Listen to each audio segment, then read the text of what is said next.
back to the old switcheroo where we're talking gaming retro with Mike and Jaymo. I'm Mike. And I'm Jaymo. We're on break from our full episodes before we start season 3, so this is another installment of a feature we're calling the Old SwitchAroo Screen Time. Instead of our normal focus on the 250 retro games available in the Nintendo Switch Online catalog, today we'll be living and learning all about the hit movie, the 2024 holiday, Sonic the Hedgehog 3. Subscribe to or follow us on YouTube, Spotify, Apple, or wherever you listen to make sure you're ready for when season 3 starts. Joining us once again to inflate Mike's net worth is my oldest brother, Justin. Say hello, Justin. Hello. I wonder how long you can hold that. I can hold it for a heck of a lot longer. And the person who inherited my share of hair, my younger brother, Jonathan. Say something else, Jonathan. Something else. Aha! Aha! What a classic! Before we dive in, I want to get a quick recap of our experience with the Sonic Cinematic franchise. Justin, I think of the four of us, you probably have the most experience with the various Sonic animated series. As a family, we watched the various 90s cartoon series whenever they would air, but you binged through the Sat AM series, Adventures of Sonic the Hedgehog, and Sonic Boom, right? You've gone through all three of those series? Yeah, but that was a while ago. Well, I'm just wondering, 40s. since Sonic has been so important to us ever since we were kids, like, how do you think these live action films compare to the Sonic stories we watched as kids? Um, no, the thing that I'm actually finding going through these movies is that I'm sort of placing it in the same level as those where they're not all directly canon to each other. They're kind of parallel universes. Yeah, And that kind of explains why Jim Carrey is his own Robotnik, because each Robotnik has kind of been different. that's true. And Yeah. Sonic is pretty universal. Tails is pretty universal. Knuckles is relatively, but Robotnik changed in each of them. So it almost kind of works well with those when you kind of think of it that way. That's interesting. Yeah, it is kind of like And fits. that will relate to my ultimate thinking on the movie and rating of the movie. Ultimate. Okay. Thinking of it as like a Sonic multiverse. And Jonathan, I'm pretty sure you're also a fan of the Sonic the Hedgehog anime movie released back in Oh, 1996. My DVD of which is still held hostage by Carrie Adams. Give it back, Carrie. I know you're listening. Jonathan, this anime movie invited viewers to scrape their knuckles and catch some tails, which I'm not sure what that even means. It actually said But that on the cover. Rape your knuckle. yeah, scrape your knuckles and you can catch some tails. All That's right. But weird. it's weird. I don't know what catch some doesn't catch some tails imply like catch some tail? Yeah. Like I Isn't that feel like like it's get ass? Has it been 90 seconds? God. Too late. That's what it means. You're lucky I blabbered in the beginning there. That ate up enough time for you to be okay. I'll have to cut that part out. But so That's what it means. for yeah, no, you're right. You're right. I do think it's a weird joke that they're making. That's not your fault. Right. Um, but for decades, this was the definitive Sonic movie. Would you say the newer films have surpassed this? I mean, yeah, because like Sonic's different now, so the movies have to be different now. You can't watch Yeah. that one and be like, "There's Sonic. That's all he does." Like, that doesn't make sense. Yeah, yeah. It's the new movies are a modern interpretation. That was a more like 90s Sonic. Yeah, Yeah. That's actually interesting though. Like the character has kind of evolved, through time in a way that I don't think Mario has. Like Mario's personality was never really a part of those never games. really had a personality, right? He just Exactly. Yeah, Yeah. Mario's just a dude that runs sideways. And I think that's why we connect to Sonic more, is that he's like as a character, he's interesting. Yeah, he's always been Um, far more interesting than Mario. That's right, I said it. Mario Whoa! sucks. So Mike, you mentioned in our Sonic Spinball episode that you first tried watching the debut live action Sonic movie when it was in theaters in February of 2020, but your efforts were delayed by 4 years when the CDC shut down all movie theaters during the COVID pandemic. You finally caught up on Sonic and Sonic 2 in preparation for this episode. What was your take going into Sonic 3 on this franchise? Um, I think one of the things that I appreciated was there was a level of in-joke things Yeah, that I spotted. And I'm just like, that is enjoyable to me. right. The Mean Bean Machine probably being my favorite for the coffee shop. Yeah, and Sonic 2. Um, and then I think there was just an element of I was very uncertain on how this would go, and actually, I think the deliberate decision they've had to slowly introduce characters so that they can develop characters fully, is a really good idea. Yeah, yeah. Like in the way that like Sonic 2 is kind of like the Knuckles story. And Or even Knuckles and Tails, like the yeah. Yeah, like but they didn't pull a Spider-Man where it's like 16 different enemies at once and 50 different good guys. You're like, wait, yeah, all it these was, guys got a total of 5 minutes of screen time. yeah, they did a really good job. Like, we're gonna give you this and kind of build them up. I do feel like an element of it is there's a little bit that kind of feels like it rehashes things. Although some part of that is also, I legitimately do not understand what age I'm supposed to think of like Sonic as being. Yeah, What is he? because he's like a kid, but he's like a like teen. mid-teens. Yeah, Yeah, He's like kind of there's always floated in that range weirdly. like that's always there's a felt line in just a bit strange. yeah, there's a line in Sonic 3 where it's Sonic, Tails, Shadow, they're all fighting, and someone's like, "They're just kids," and I was like, "Are they?" Like that because was they're like a kid kind of to you? yeah, they're kind of like kicking a van into the ocean right now, like kind of super powered kids. So let's dive into it then. Sonic the Hedgehog 3, released in theaters worldwide December of 2024. As described on IMDb.com, Sonic, Knuckles, and Tails reunite against a powerful new adversary, Shadow, a mysterious villain with powers unlike anything they've faced before. With their abilities outmatched, Team Sonic must seek out an unlikely alliance. Let's go ahead and take a look at the film's poster Are you gonna put because a for many, spoiler warning on this uh, for people? yeah, Put a I big mean, banner thing. This is a spoiler review because people will we get haven't really mad at gotten you if you into don't say that. many spoilers yet, but yeah, like yeah, that's yes. Spoilers starting now. Good point, Jonathan. Um so I'm Now. sharing the film's poster. Can you guys see it? Yes.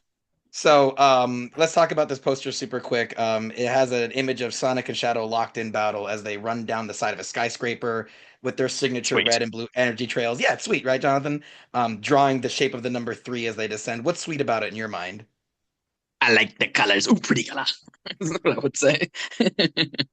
I mean, you're not wrong though. That's Like cool. I think that this series has really vibrant colors, and it reminds me of the moments in the Sonic Adventure series when They're you run running the down the building. sides of buildings Like in that. Speed Highway and in City Escape. There's both moments you run down the side, and this is also reminiscent of the first film when Sonic fought Robotnik on the side of that skyscraper in slow motion. Um, So this was distributed by Paramount Pictures with a budget of 122 million. It was directed by Jeff Fowler, who, in addition to helming all 3 films in the franchise, also did work on the CG cutscenes of 2005's Shadow the Hedgehog game. And he said that this was kind of a neat story. It was a neat moment for him because like Shadow was what got him into this industry. So to like make the Shadow movie was cool for him. And he also worked on the animations for the deeply underrated 2009 cult classic Where the Wild Things Are. Have you guys seen that one? No, No, I read the No. Oh, book. The it's so book was good. much better than the movie. The book is like 8 pages. That's why it's better. Well, Derek from the Underrated Movie Podcast, he knows how great Where the Wild Things Are is. So definitely check it out. But also, it's interesting because like the way that movie was animated with a combination of CG and practical, I think you can kind of see it in these films. So I got some trivia for you guys. Ooh. This is the first film for Jim Carrey in which it was a threequel. He's never reprised the same role more than twice. This is the first time in his career he ever played the same part, the same character in 3 different he's movies. never reprised the same role more than once. Yeah, I was I gonna guess say, that'd be the way to is he say it. in any Yes. sequel? Well, Ace Ace Ventura Ventura. 2. Oh, Ace Yeah. Ventura. Wait, there's not 3 Ace There's not Ventura. an Ace Ventura 3? Oh, it There's stars a not. little kid. There is a third. Oh, I But think it you're stars a right. little kid. It stars a What? little kid. Yeah. Oh, The so Ace isn't that Ventura. the same thing that Son. happened with Mask? Because was he in Mask too? Well, the Mask 2 is Son of the Mask, and no, he was not. Yeah. So that Oh, also I stars thought a that little was kid. 3. So when I you was like, lose they Jim made him a Carrey, little you get kid a in little both kid, of them. which will Yeah. actually tell us something to expect in Sonic 4. It'll be a Mm. little forget who kid did- robot Nick. Son of the Mask, but they made a whole like documentary about hecklers, which seems to partially exist to work through a lot of issues he has with people not liking that movie. Oh man. I've tried watching it. It's pretty unwatchable, I gotta say. Okay.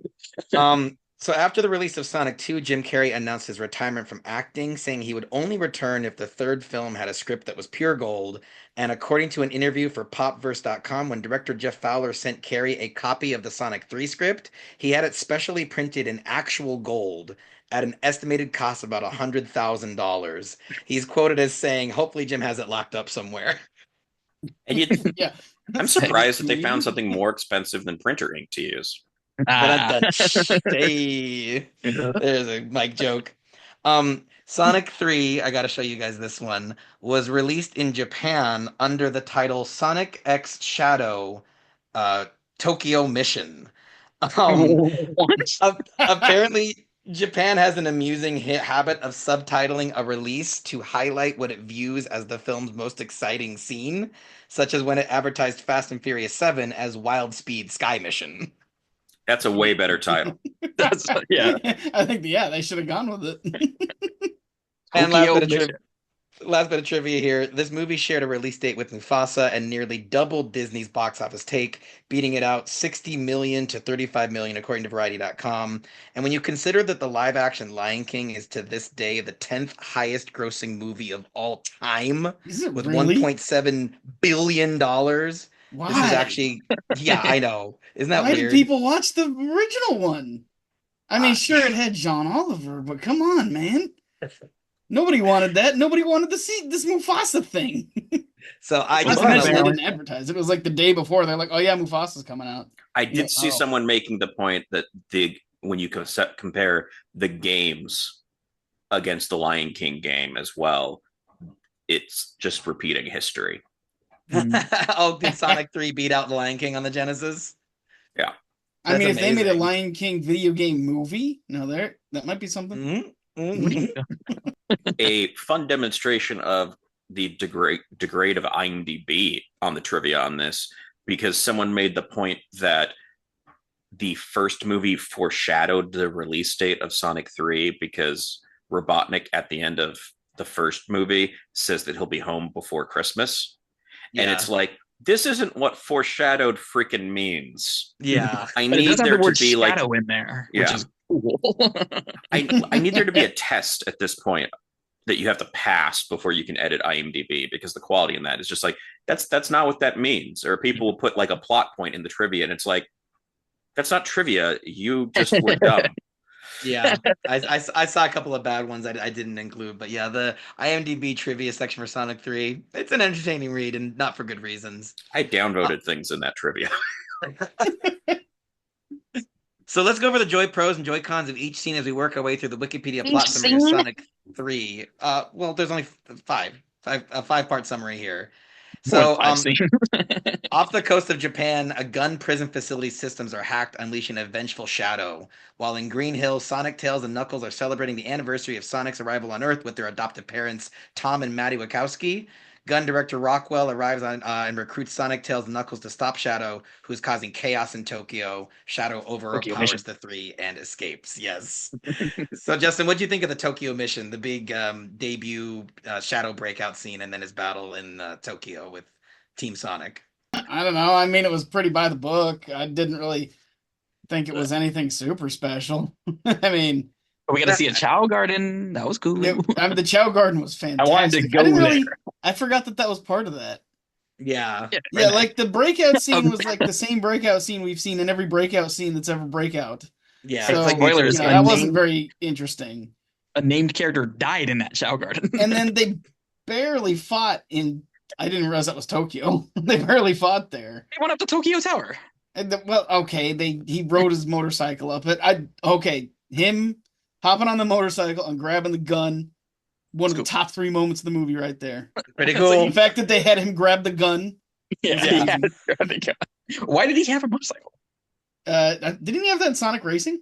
To put But like, the why gun, did he have it in this movie? And why was it so fast? And why was he so good at it? Because it was cool looking. I mean, yeah, but like, I don't know. And I it felt did like they were also gonna... set up the joke of we already had one motorcycle chase, which I kind of appreciate. Yeah, that was a good That was joke. kind of funny. Yeah. And, I don't know. And then okay, there was that one good moment in the Chow Garden with Stone showing up and then dodging the missile just to have the explosion behind him. Yeah. Like that was kind of fun. I thought the action was fun, and It was I thought okay. I mean, the it wasn't anything super special. no. I mean, like you kind of like for Shadow's debut battle, you kind of want to feel like white knuckled, but But he I didn't say thought what's chaos control, so I minus a thought point he's for that. red. He absolutely needed to say chaos control before he started teleporting. Like that I was a huge miss.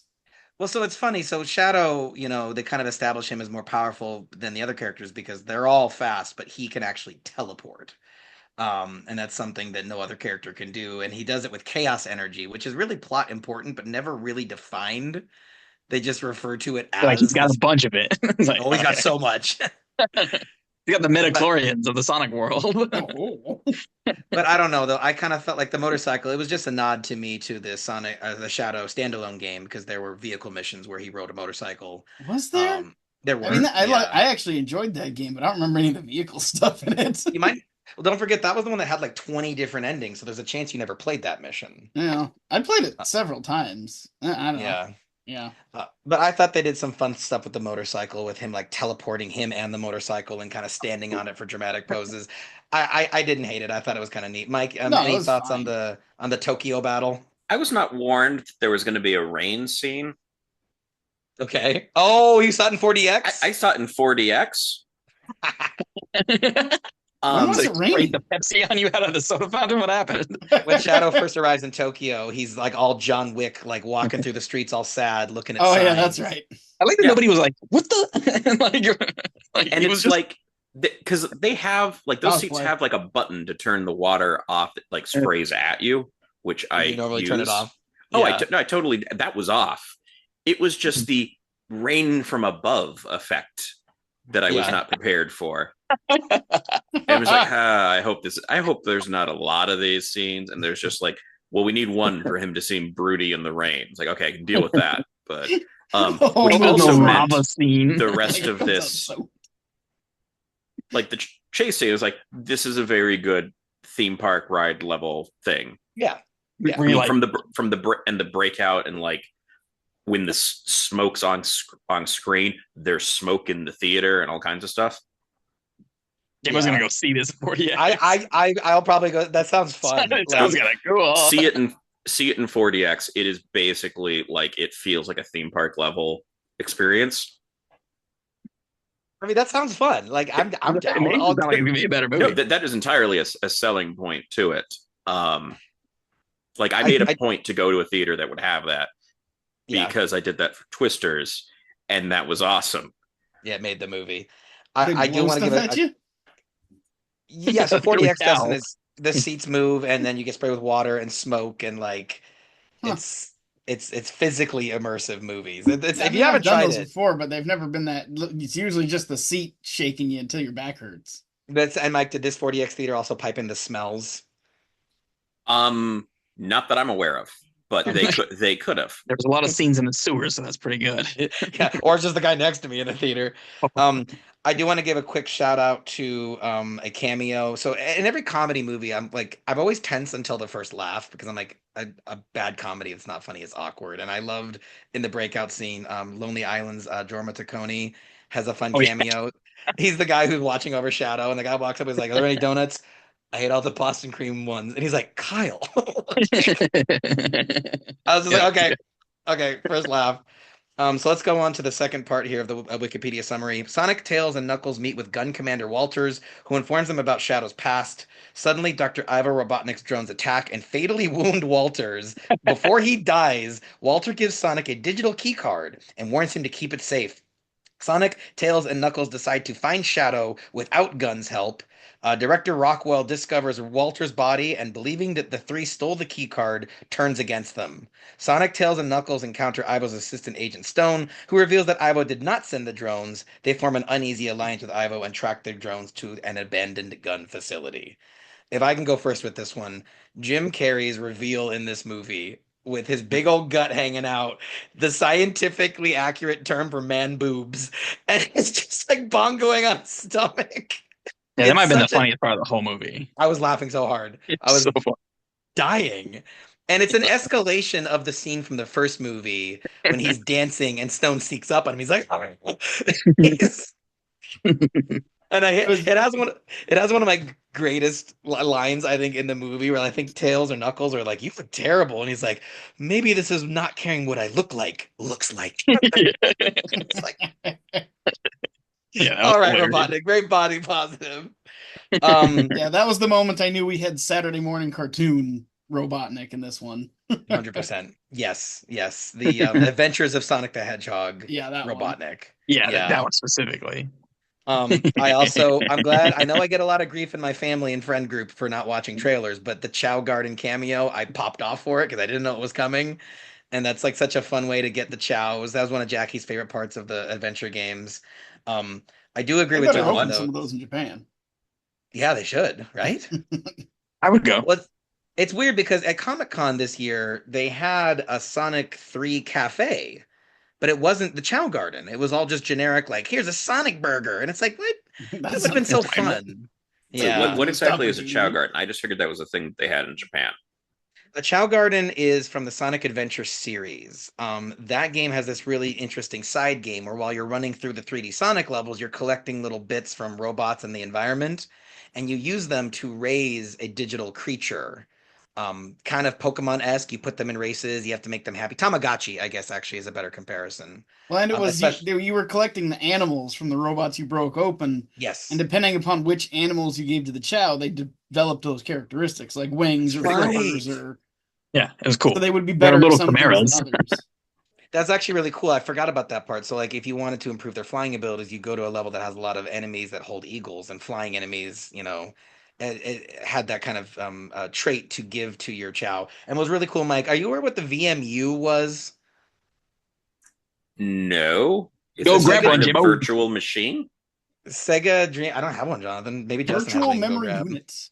Okay. So Sega Dreamcast controllers Oh, had those, a memory. that was that thing that went in them.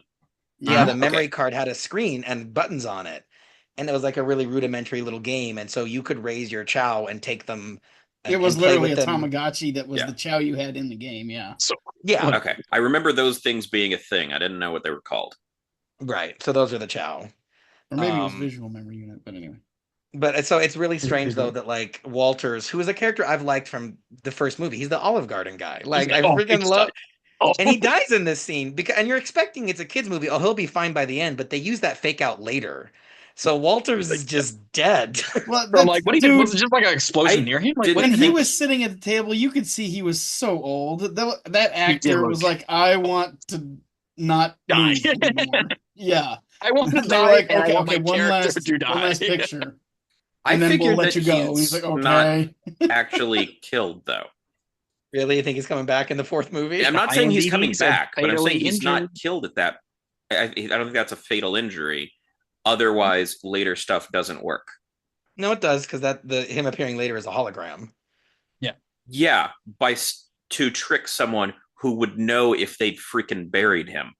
Oh, Well, that's she a good says, point. she says, I thought you were dead. Oh, Yeah, she and then does say yeah, that. and then he's Yeah. like, oh, it was top secret. You didn't know or something. Yeah. Right. Right. Yeah. So I think he's Yeah. dead. There is a brief mention. I think the guy died from an explosion near him in a So I Chow have- garden. I have one more bit of trivia that I know Jonathan's gonna love. One of the scenes we laughed at the biggest was Agent Stone and Robotnik's like getting his makeover montage, where he's getting in the outfit, and there's this hilarious shot. It's like a 2-second shot of Jim Carrey Yeah. screaming as he gets his head shaved. He's like, "Ah!" He's like, ah! That was wasn't a great acting. moment, yeah. Jim Carrey had actually let his hair grow out, and they decided to use it. That was him actually roughly shaving Jim Carrey's head, and those shouts of pain were authentic. I mean, everybody's had that moment when you've been shaving something and it gets caught, and you're like, ah. It's That's like how you know super. that he was relatable. having fun on the movie, though. That's why he came back, because he was having fun. He wouldn't let them do that if he wasn't having fun, and he wasn't. Yeah. He like, obviously was having said, "I'm fun going to do some things I want with to do." the And they're crew, like, too. okay. I wonder Yeah, how he many obviously gets movies along with that feature actor. someone actually having their head shaved. That's going to be a good letterbox, Mike. Yeah.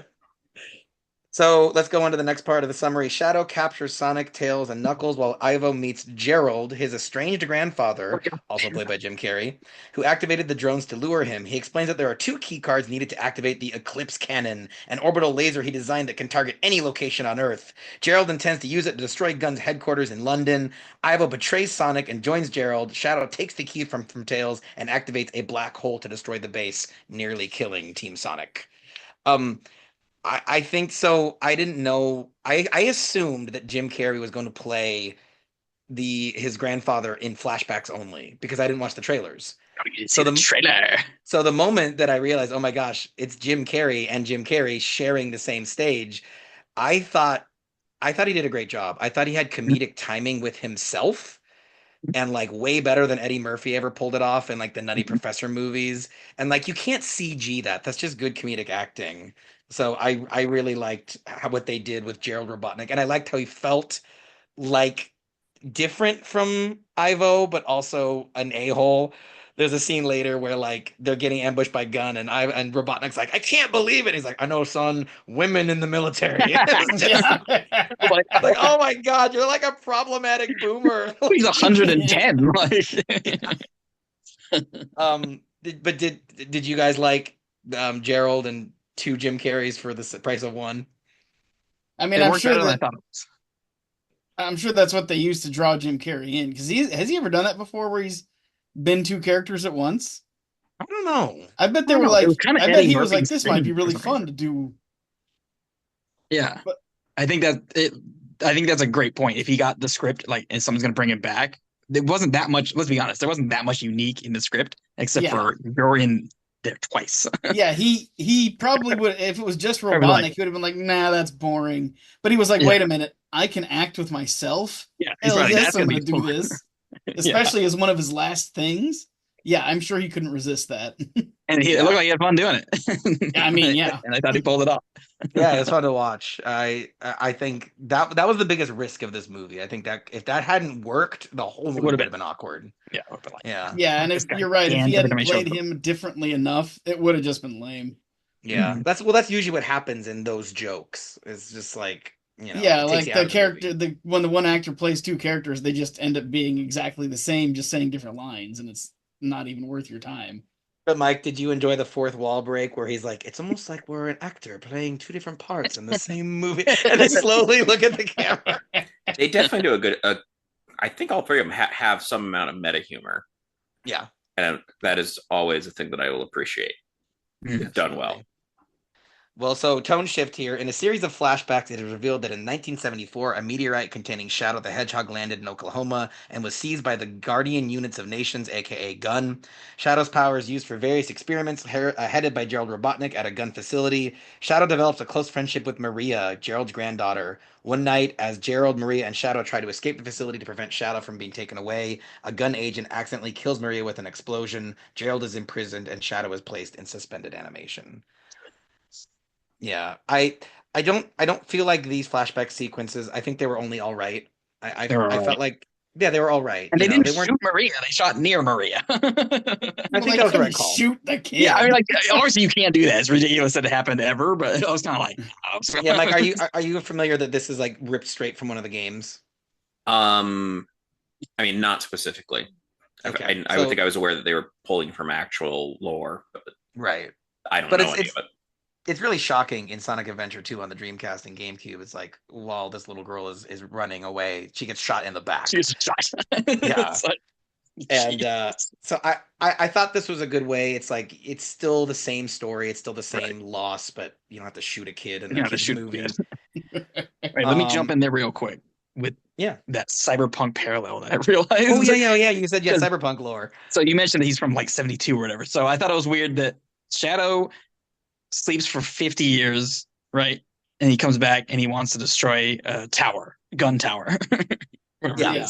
And then in Johnny Silverhand, he just tries to destroy Arasaka Tower, and then he gets more or less captured for 50 years before he comes back. And they're both played by Keanu Reeves. I was like, what is going on right now? I thought that was a really weird, like, little parallel there. That would almost seem like a fun like insertion, except that their stories were independent of one another. Yeah, like when Shadow was like, I was asleep for 50 years or whatever, I was like, I've heard Keanu Reeves say that before. Wait a minute. That's awesome. Weird. And Keanu Reeves or Johnny Silverhand goes to sleep, or what do you want to call it, in 2023, and then wakes up in 77. So it's like almost like even like the same little time jump. It was really strange. That's cool. Other weird Keanu Reeves kind of connection that actually this would have been a better thing to put on IMDb than a chunk of that, which is the test. One of the tests that Robotnik has for his grandfather is the speed of light divided by the speed of sound divided by the speed of the bus in Speed, which number one has Keanu Reeves in it. Number two, I'm not fully confident because I don't remember what number they say, and I haven't run the numbers fully myself. I think the number they use is also wrong. I wouldn't be surprised. Maybe Mike, are you saying you are Robotnik levels of evil genius smart? That's terrifying. I just used Wolfram Alpha and just asked it. So I haven't done the math myself.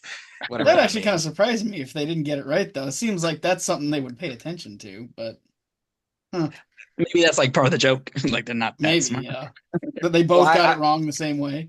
Yeah. Oh. I don't know. I hope not, and I hope Mike's wrong, because like I really like that little sequence because it's super silly, but also it does remind you like these guys are crazy geniuses. Like they're, as silly as they are in the movies, they're really, really smart, and that's how it makes their like. I mean, it almost has a chunk that has the attitude of someone who tries to project that they're really smart. Yeah.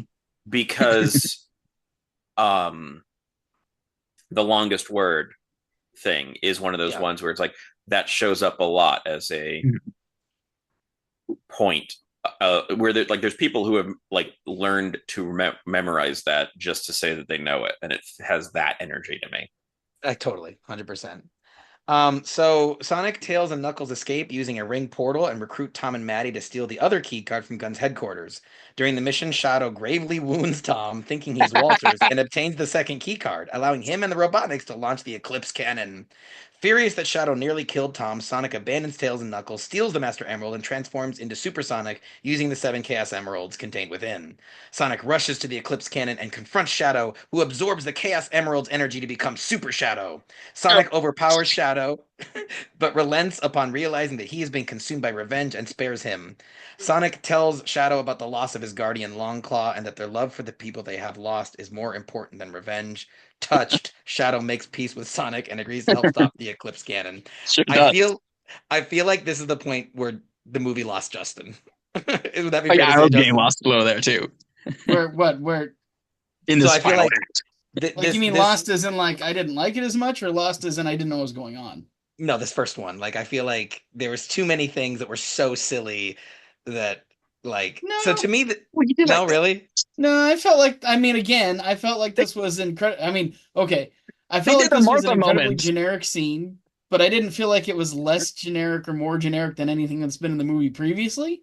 Okay. So I didn't feel out of place. It felt like something Sonic would do and whatever. I was like, okay, fine. But I do appreciate, well, you guys pointed out, you noticed it first. The best thing about that moment. Oh, the BioLizard joke? No. The fact that it's a Martha moment. Yeah, it's a Martha moment. I thought we all agreed, screenwriters all agreed, don't ever do a Martha moment again. Yeah. And they did it. That was definitely a Martha. Yeah. So for those who haven't seen the movie, what they're referring to is that Sonic and Shadow, they have this crazy Dragon Ball Z battle where Super Shadow and Super Sonic are fighting each other across the whole planet. And like Shadow kicks Sonic into Egypt, and then from there Sonic throws Shadow to China. It's dope, really cool. Honestly, it's really cool, and it shows the Robotniks watching it from space, and they're just these lines zipping around the globe. But then, when Sonic is about to finish off Shadow goes, just do it, take your revenge, I'm right here, and he taps his chest, which is I don't think anyone would naturally do that. Anyone would ever reference himself like that. I want burger. Yeah. And it reminds Sonic of a moment when Tom, who at this point he thinks is dead, had, pointed to Sonic's heart and said like, this is who you really are. It's so corny, but Well, I loved it. I loved it. It was the so reason why I stupid. put a fly in my soup is because I think it was the director. People were like, so how is he going to stop Sonic? Like, it's not going to be like friendship saves the day thing. He's like, no, no, no, no. We did that with Knuckles, not this time. And I was like, wait a minute, this is friendship saving the day again. Like, It's empathy saving the day. It would have been better if he had just realized that on his own instead of doing the stupid chest tap. Like, if Sonic had just paused and been like, wait a minute, this isn't who I am. Like, that would have been more genuine than Where Martha. was that scene taking place? When he's about to finish off Shadow? Yeah. They're up on the moon, I think. Yeah, it was on I the believe moon. they're on the moon. That's what, okay. Why is it Sonic drowns in water but can have a conversation on the moon? Like, I have multiple issues with that. Chaos energy. They can't breathe the water like the aliens in Signs, but they can breathe on the moon because they don't need oxygen. Yes. There's nothing to breathe. It was a really weird choice to have them. You just not breathe underwater and be fine then. You've taken a character quintessentially known for needing air. Yes. Maybe their teleporting brought a piece of the atmosphere with them because it was so powerful. You don't know, Mike. You don't know. No. Yeah, it did make sense. No, it was everybody. Because at that point, they're no longer the super versions. Right. So I was giving it a pass. pass. The Supersonic. Yeah. Yeah. No, I agree. I had that moment too of like, they're not super and they're sitting on the moon and they're fine. They're just sitting on the moon. But there's so much silliness in this portion of the movie. The Robotniks literally dance their way through a laser field. That was funny. There's like a whole sequence of virtual reality bonding where he imagines him as Santa and is like, oh, and like tackles him into a Christmas. I don't think Russ saw that. He was getting a soda. I walked in barely at the start of that or end of that. I don't remember. It's in the trailers. It's pretty. Oh, that was pretty hilarious. I think, but again, though, it's a callback to his virtual reality fantasies from the first movie, and like it's like, oh, father and son are bonding in the same way that we saw Robotnik, using his leisure time for in the first movie.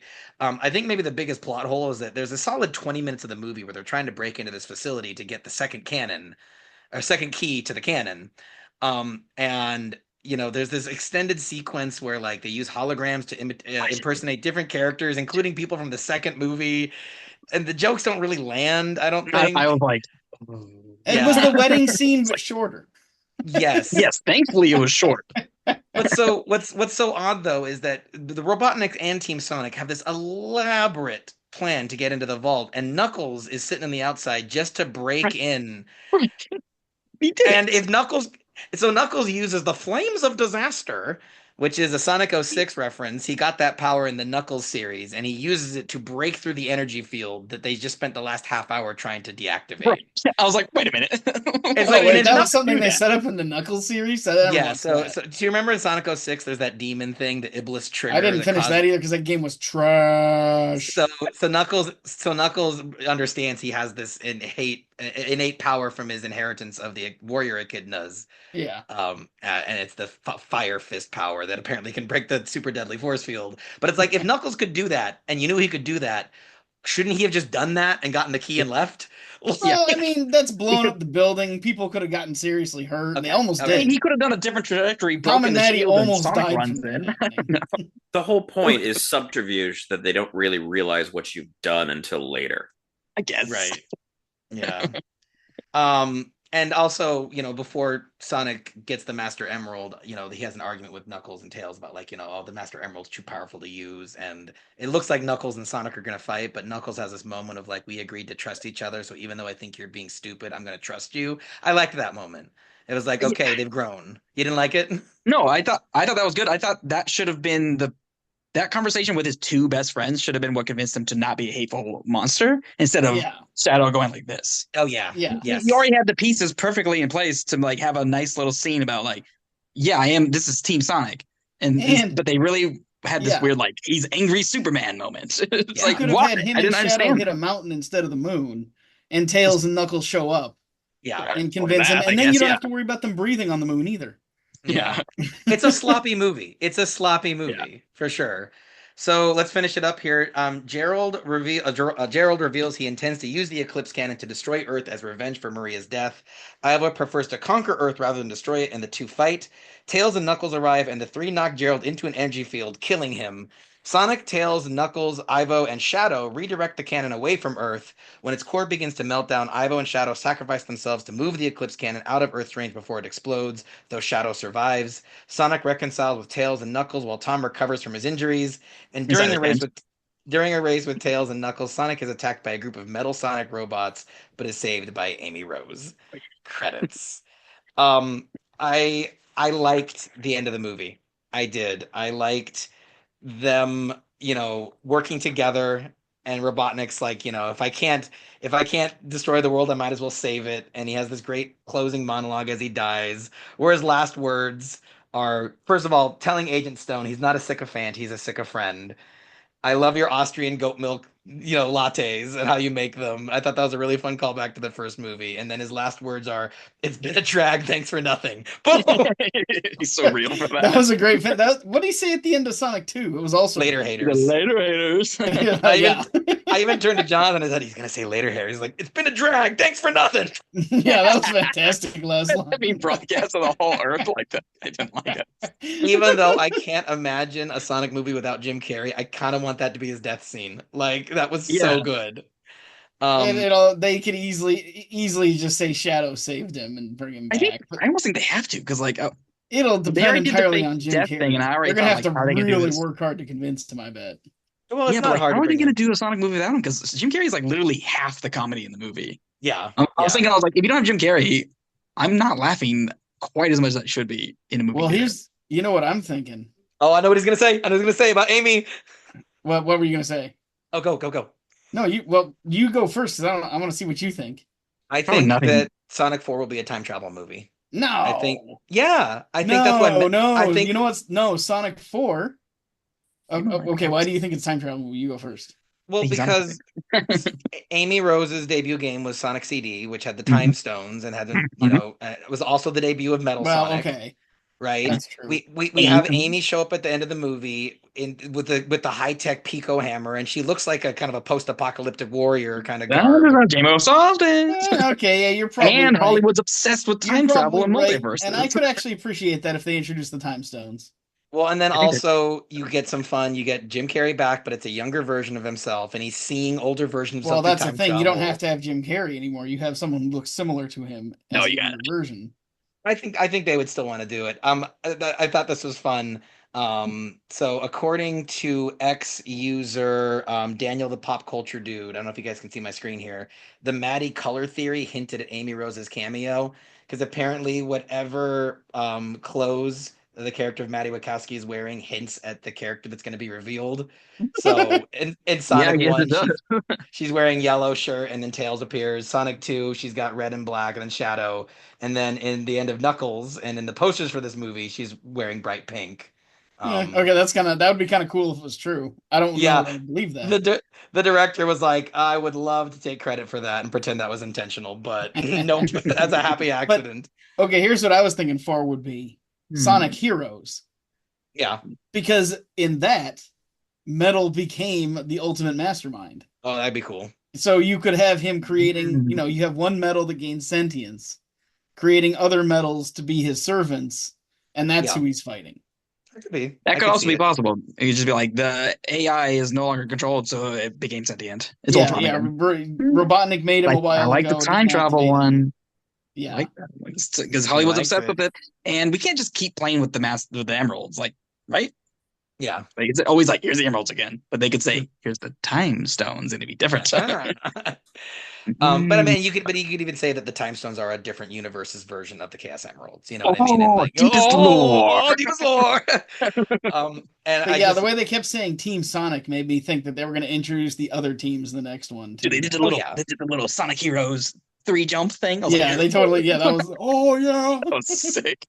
Well, and you can get, because Shadow is alive, and then I know people want Rouge to be in it, and then Robotnik's robots, he attacks them at the end with like kind of E1000 series robots that come out of the moon base.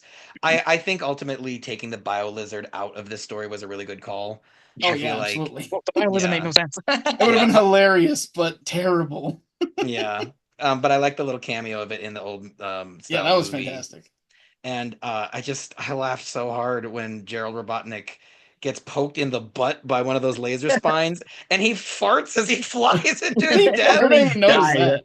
That felt like a joke that Mark Pipitone wrote. It was so funny. That was a pretty hilarious way for him to die. I was like, is he dead? And he was. He was. So I thought when the Robotniks were fighting with their nano abilities, I thought that was gonna be the Cyberpunk reference. I thought that was a missed opportunity. You know what they should have done? Instead of them having the suits, they create the badniks, the scorpion and the mantis, and have them fight. Yeah. Then you can introduce some of the badniks and send them at each other or whatever. Yeah, and have like the suits were kind of weird. Battle of them. It would have been kind of cool. But I don't know. I think the movie, ultimately stuck the landing. Mike, any other thoughts on the end of the Sonic the Hedgehog 3? I was a little surprised you didn't touch upon the other ending in the movie. The other ending in the movie being what? The post credits. Shadow walking out? Yeah, we did. We talked about that. Oh, he did say Shadow survived. And then the Metal Sonic. Or the Metal Sonic stuff's all the first stuff. Okay. And you're referring to Shadow getting his weird little Dragon Ball Z inhibitors? Yeah. Yeah. What do we know what those bracelets do? I think we're supposed to assume they were inhibiting his power, sure. Like, he was weaker for some reason. Like, whatever. Why did he he have them on in the first place? They wanted him to pick up something at the end. I feel like there was a deleted scene where like it controls his chaos energy, and so when he wants to unleash it, it takes him off. Probably. Yeah. Also, the fact that he didn't say chaos spear when he shot those spears at the robots. I didn't know what that was. They didn't have to say it. You both, Jaymo, were like, you both said to me, "Those are chaos spears." I was like, okay. Yeah, he had that. I didn't know that. He used that a bunch. In which game was that? That was I never played Sonic any Adventure Shadow 2. games. It was Sonic Adventure 2 Battle. It was the versus mode. Oh yeah, that's right. That was the homing attack to knock the other player down. Yeah. Was Chaos Spear. But yeah, and then like that, I do feel like, although I appreciate including Live and Learn, they chopped it up. 40, they chopped it up too much. Oh, you want to hear my trivia about that? Yeah, please. Yes. So apparently, Sega only has the rights to the lyrics, not the song itself. So Crush 40 is currently suing Sega for using their song for so many years and not compensating them. Wow. How sad. Yeah, so that's a lawsuit that's going on right now because they got pissed off because they got used in Sonic 3 and they didn't get paid for it. Well, rightfully so. Because I'm sure Sega thinks they own the song and they actually own just the lyrics sort of thing. I'm sure it's a lawyer mix-up thing. That's hilarious though, because it reminds me that like the Sonic the Hedgehog theme, the original one, was owned by the pop band Dreams Come True.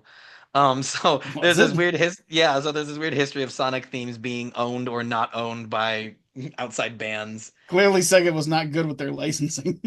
Yeah. Speaking of Sonic stealing things, did anyone else find it weird that he teleported to take the Master Emerald? I was like, he's Sonic, just make him run there. Like, it really bothered me that he used the ring to take the Master Emerald from the hockey kid, or from the hockey sheriff guy. Oh yeah, I was like, make him run there. That was pretty lame. He's Sonic. Well, they had to have some frivolous ring usage so that it could be the last one they used.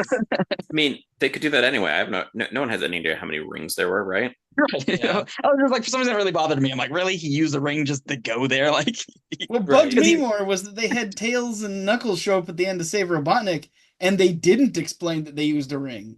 Like, clearly, that's what you're supposed to assume when they just show up and save him out of the vacuum.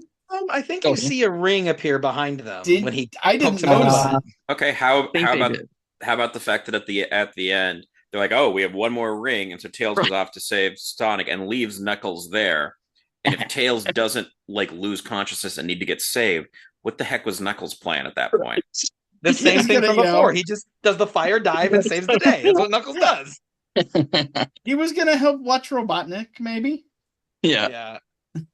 I don't know. Yeah, it's not winning any Oscars here. As Jaymo said, it is sloppy. It's sloppy. I mean, they needed a few more works on the script. Yeah, like I think they have the issue that because they do the flashbacks the way they do, which again ties into the I don't know what age I'm supposed to imagine these as, and I have no idea how to take that what Shadow has going on as it's weird. It Are you has weird implying he had tones. like a crush on Maria? It feels like that's how they're playing that to me. Mm, If he's not supposed to, but like I picked up like a little weird. I saw where people who weren't like aware of the story could be like, is he supposed to be like having a crush on this girl? Like right. I it But didn't. think is It was kind of voiced by strange. He didn't call very her much friend, not young Keanu Reeves. Right. right? He should yeah, have And just the like other called problem. her friend like 4 times and we would have got it, but he didn't say it once. Yeah, and they used imagery that's traditionally reserved for like love couples, like the riding on the roller skates and stuff, and Right. the And throwing the like popcorn at each other, all flirty. the Like, lover yeah, dies and now you want to destroy the world. So it like was some they should bad have choices on that in yeah, that so they regard. didn't establish that. that bit was weird, but then also the whole grandfather grandson thing feels like it has giant questions attached to that they almost even acknowledge like who did what with who kind of bit. And it's like actually I would like that better explained because Yeah. this doesn't I mean Because doesn't to that the point that I was consistently expecting that to be revealed that they were not in fact related and that this was mm, someone else who was just using this as an identity that would have been interesting. because like it just kept being like shouldn't there be something about like I don't see where he's supposed to fit in to that past stuff in any way and there even just a scene that explained I don't know like your parents were lost at sea and I thought you were dead I don't care I don't think um has there ever been an explanation in the games ever about Robotnik not knowing anything about his parents? The orphan thing is new to these movies. I don't think, but I It's don't think any of the games have ever once mentioned anything about him having parents. no, I don't think so either. But I mean, I do think in terms of like theming for this movie, having Robotnik also be an orphan, it kind of ties them all together. Sonic, Shadow, Robotnik, they all are familyless and they're all coping with it in different ways, and you know, um, oh also and just while we're at it with that star scene like unless you're looking at like maybe Beetlejuice all those stars are still there. what Mike's referring to is that Shadow's most fond memory of Maria is them staring at the stars together, and Maria mentions that stars will die out, and then it takes a long time for the light to stop traveling to Earth. So the star you're looking at might already be gone. And Shadow says the light shines on even though the star is gone, and that's the theme of the movie. And you know what? Okay, yes, it's super on the nose and super cringy, but this movie had a message. I don't think the other ones did as clearly. And But so, see, Mike had a problem with the stars being yeah. the wrong ones. I had a problem with the fact that she said it takes hundreds of years for the light to reach you. It's longer than hundreds, It's like right? I way mean, more than hundreds. how many hundreds? She's Actually, not technically for wrong. That for stars that you're seeing actually hundreds of years is fairly reasonable. You could actually find lists of easily found stars that you can look at, and the light you're seeing came from it around the time you were born. Well, those are the boring oh, that's stars. Though. No cool. one likes them. I'd say top of that list, the sun. You want Yeah, to see a star? Look at that. Actually, yeah, I remember. I remember that now that you mentioned it, seeing that list before. yeah, like so a bunch of them are on the order of like hundreds, and so it's more just that, especially for stuff that's bright enough to see naked eye. Those are all tend to be bright fairly bright, close-ish stars, and then you're dealing with a lot of things where it's compared to lifespan of a star, the travel time is pretty small. Well, speaking of comparing the lifespans of stars, I would like to talk about how these movies sit against one another. We've all seen all three films, so let's try ranking the Sonic film franchise in a bit we are tentatively calling JoyContest. Let us know, Oh, stand up for the listeners. contest. No. Hold No, on. It's a working title. Let us know. We need a name for the ranking segment, and I know we've got some clever listeners. you So, just we just say it's currently unnamed. Don't use the good name on this. listen, Sounds like Mike's listeners. using a veto as the co-founder of Mike's Lund's Thoughts. Mike Listen, Lentons, yeah. listen. Our listeners' thoughts are more important than Mike. Mike, in your mind, Sonic One, or Sonic Two, and Sonic Three. Do you have a favorite and least favorite of these three movies? I mean, I think I they're all very similar in quality. I would probably go 1, 3, 2. Okay. Oh, Um, I think because I'm not as two hit a point of boring somewhere with Knuckles for me, and three has quite literally too much Robotnik. I think he's interesting to see interact with other characters. Yeah. And I don't think he's interesting generally to watch interact with himself Huh. or on his own. I disagreed wholeheartedly. Oh, what would you rank it? I this is really tough for me, so I kind of want to go last, but like I think Sonic 3, No. even though it's super sloppy, I think there's so many, it's such a love letter to like the fans of 3D Sonic games. I don't know that as much as like Sonic 1, I think it's a fun movie, and I think it deserves a lot of credit for being so good and so just kind of simple in its story of just Sonic versus Robotnik. I don't think I can say it's better than 2 or 3 though. Justin, where do you land? Oh, so you're saying, wait, what did you say then?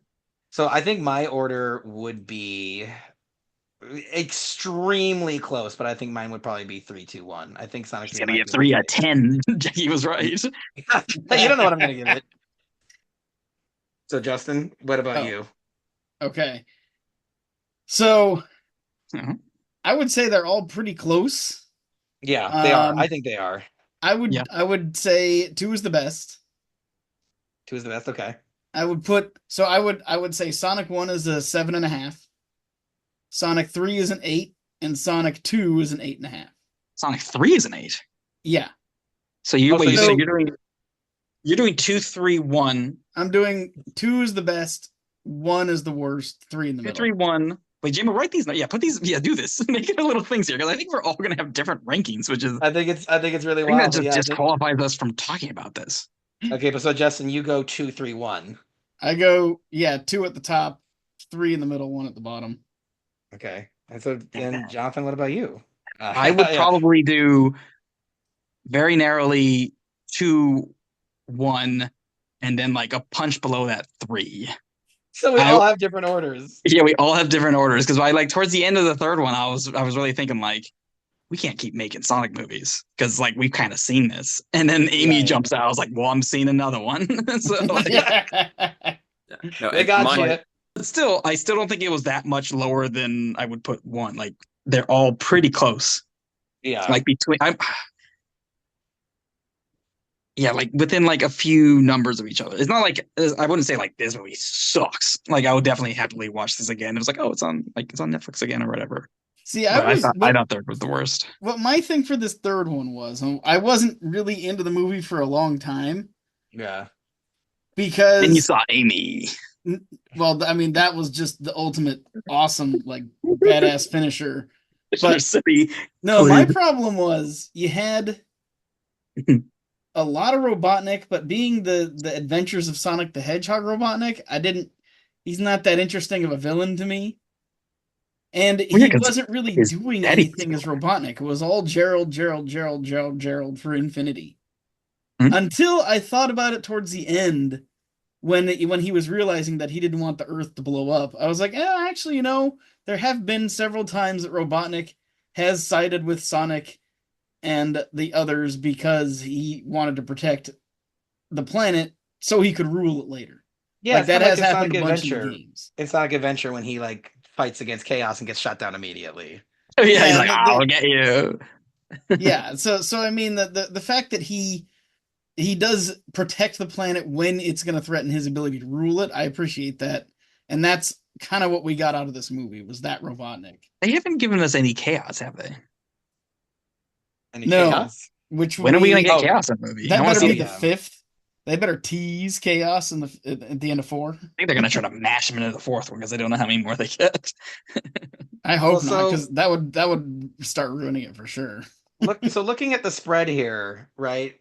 Aren't we saying if we combine all of our rankings, Sonic 2 is the best, Sonic 3 is the middle movie, and Sonic 1 is the worst?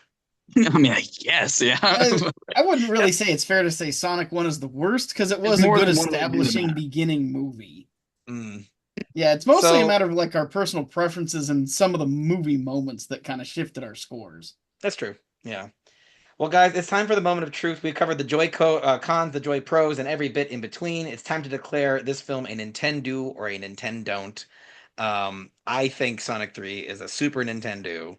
I think it's super ridiculous. It's super sloppy, but it has like a message and it kind of sticks the landing, I think.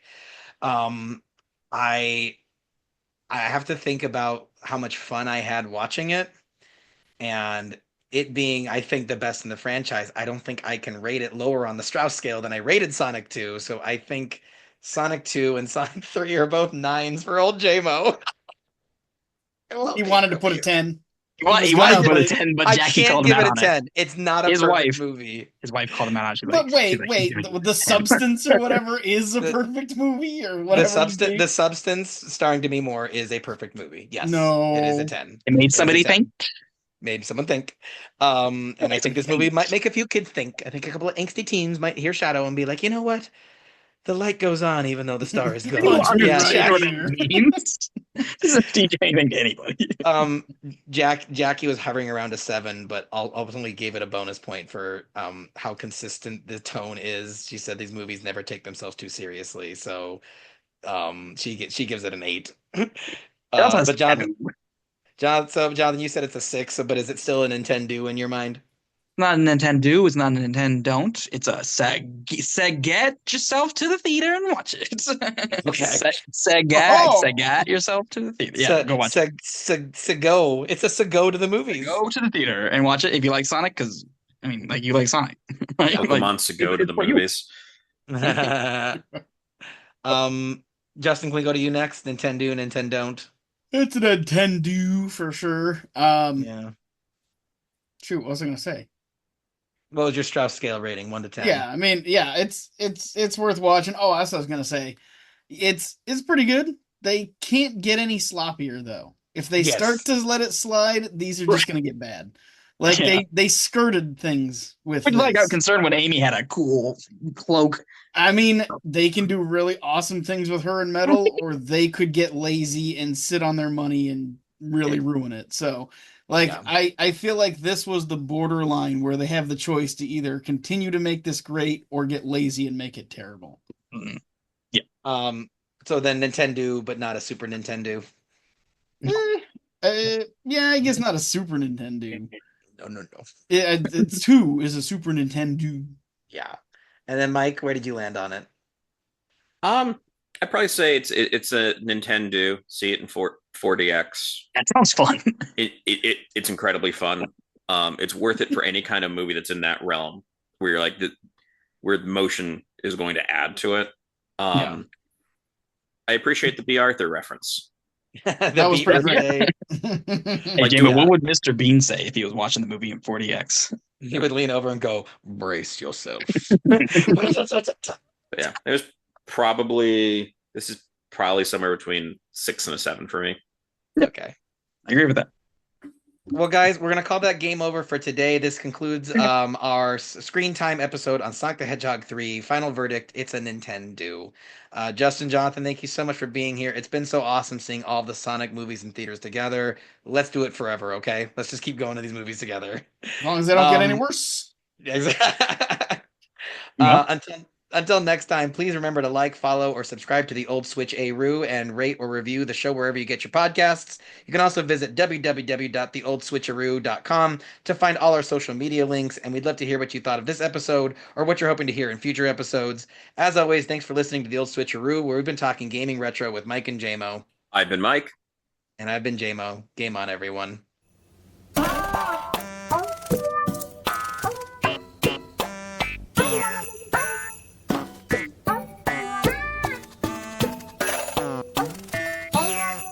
Thanks for having us on Mike Lund Thinks. No!